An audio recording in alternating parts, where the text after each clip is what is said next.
Like, oh, evolution, and you're just pushing Jesus back in there. Like, you're just pushing Jesus into the back of their skull. Types in caps locks. Yes, I never thought of it that way. Alone, we're patriots. We're patriots.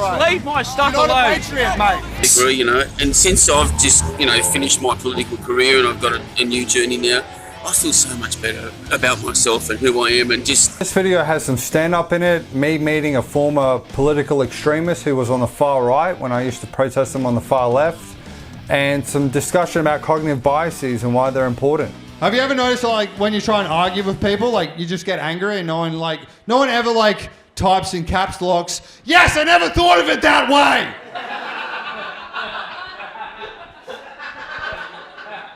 Like, people get, like, outraged because they feel like their core beliefs are being threatened, right? And there's this thing that happens where, like, when you're angry, your neocortex, which is your thinking part of the brain, like, shuts down, like, the blood drains out of it, and it just goes into, like, the amygdala, right? Like when people are going, flaming mongrels, they can't do maths.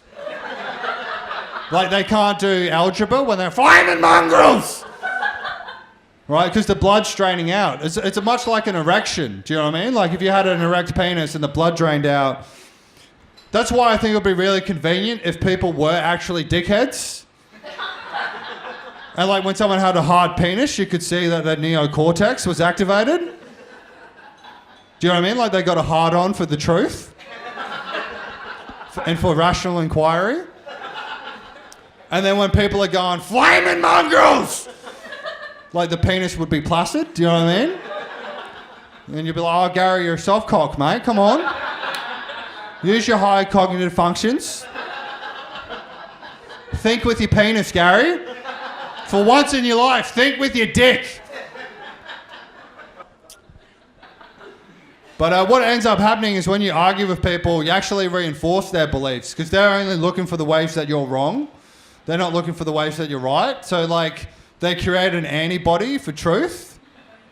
Do you know what I mean? Like, the next time they encounter truth, they like can just like copy and paste that there. Like, evolution, Satan. Do you know what I mean? Like, it just follows that little hole in reality around everywhere they go. Like, they're immunized to the truth.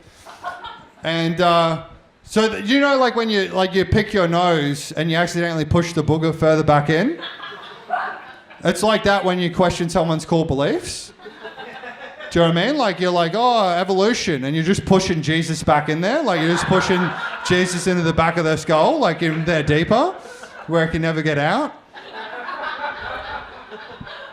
So apparently what you have to do if you want someone to listen is you have to, like, give them, like, a hero sandwich or, like, a shit sandwich. So, like, compliments either side of the criticism. Like, it'll be like you, sir, like, you've got a nice shirt. That's an interesting shirt. By the way, your core beliefs are fucking wrong. But, dude, nice shirt, man. That was a fucking great shirt. That way, you're kind of, like, arousing his neocortex to make his penis erect. Do you know what I mean? Like, I'm forcing the blood back into his neocortex.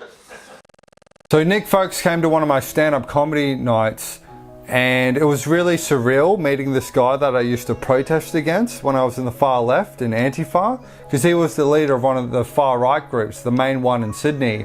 And so every day was like another adventure to like ruin Nick Folks' day. And so it's quite surreal having gone through all that and then seeing him again. It's sort of like, you know, those like high school graduation movies, like those movies aimed at teenagers, and it's like, oh, life goes on but we reflect. It was like that, except me and Nick Folks, we didn't go to high school together. We went to like crazy college. We went to like political extremist fun camp for 4 years.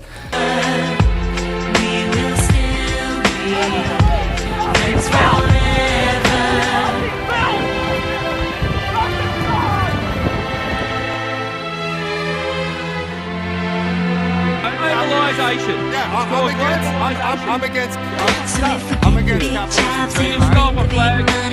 capitalism. So what are you alone? Leave it alone.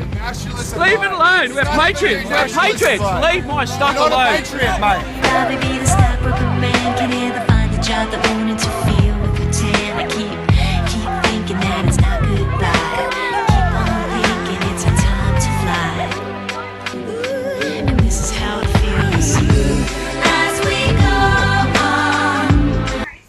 Nick Folks, unfortunately, he's sick now, and he's focusing on that and no longer doing the activism. He came around, he was very friendly towards me. I think Nick Folks has different ideas about his beliefs and stuff than me. I kind of disavow the stuff I used to be associated with. But as you can see, at the end of the day, Nick Folks is still a human being. I was still a human being when I was an ideologue and I had kind of crazy beliefs. We've been able to talk tonight.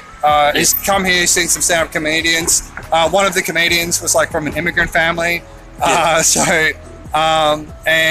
think we had a great night, and I'm going to buy Nick a copy of the You Are Not So Smart book, which is a book listing out cognitive biases. It's a great book that helped me in my sort of journey of trying to, make sense of the world. And we had a great chat tonight about how outrage and being angry all the time really can stress you out and fuck you up. And I think there's probably a lot of medical literature on that as well. What would you like to say, Nick? Yeah, it was great to catch up with Shane tonight, and like what Shane was saying, we used to sort of see each other out in the street sort of thing, and we were political foes, but I can still be friends with Shane even though we disagree on certain things, but there's a lot that we do agree on. There's a lot that can bring us together, and just being here tonight, watching the humour, watching Shane, and Shane's a pretty funny guy, and we're sharing something similar with Shane's journey, that he's sort of got out of politics, and so have I, for different reasons. But then looking back at it, I'm just so grateful to be out of it, and there was so much anger, there was so much sadness, whether it's from left or right. And I guess, I wasn't extremist where I'd go and hurt somebody,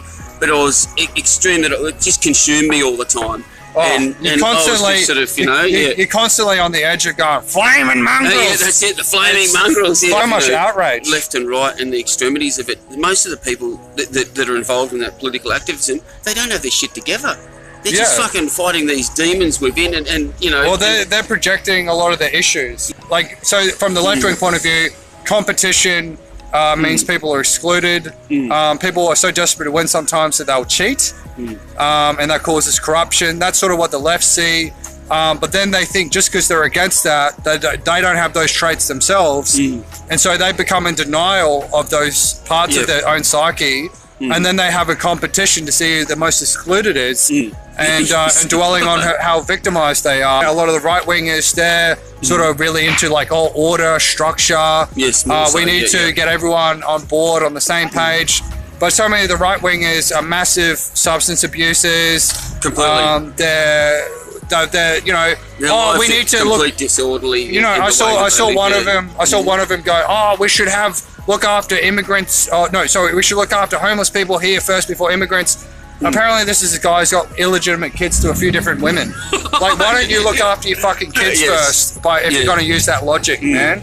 So anyway, it does exist exactly. So I think me and Nick were probably massive hypocrites, and we're going to maybe have a proper interview and reflection upon our journey into a psychotic state of being in May. And I'll send you that book, Nick, and maybe you can read it between now and then. Yeah. And then I appreciate it. I agree, And since I've just, finished my political career and I've got a new journey now, I feel so much better about myself and who I am, and just changing some things in my life. I'm finding happiness. Happiness is everywhere. You just got to find it. Every day is dude, have some gratitude. Yeah, gratitude. Well, that's what I got when I got out of it. I was like, oh my god, this is a fucking amazing place. Do you know what I mean? It's gratitude, respect, humility are virtues that I lacked when I was an extremist, and now I've got that, and I'm happier. Yeah. Shall we sign it off with that? Yep, absolutely. Yeah. All right, and good to catch up with Shane. Really enjoyed it tonight.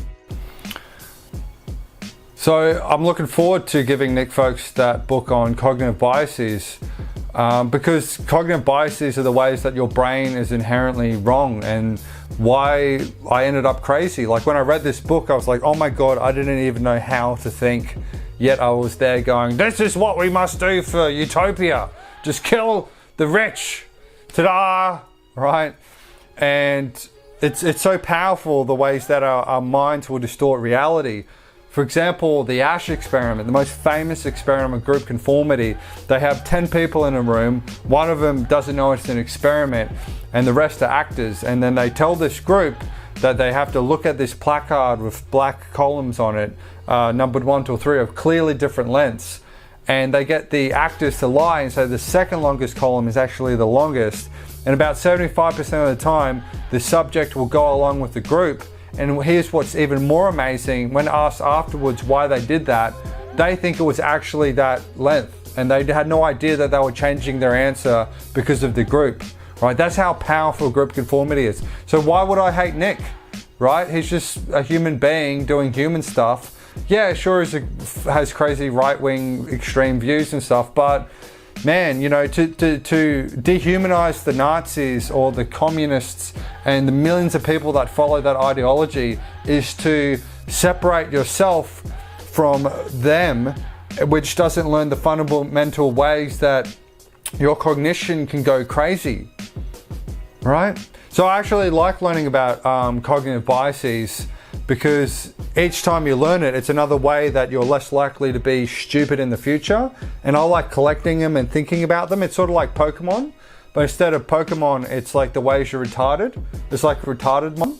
It's like you go out there and trying to like capture like the availability bias and stuff like that to enhance and level up and collect all the gym badges so you can become a retardmon master. So hopefully Nick will read this book and we can talk about how we're retarded together in May.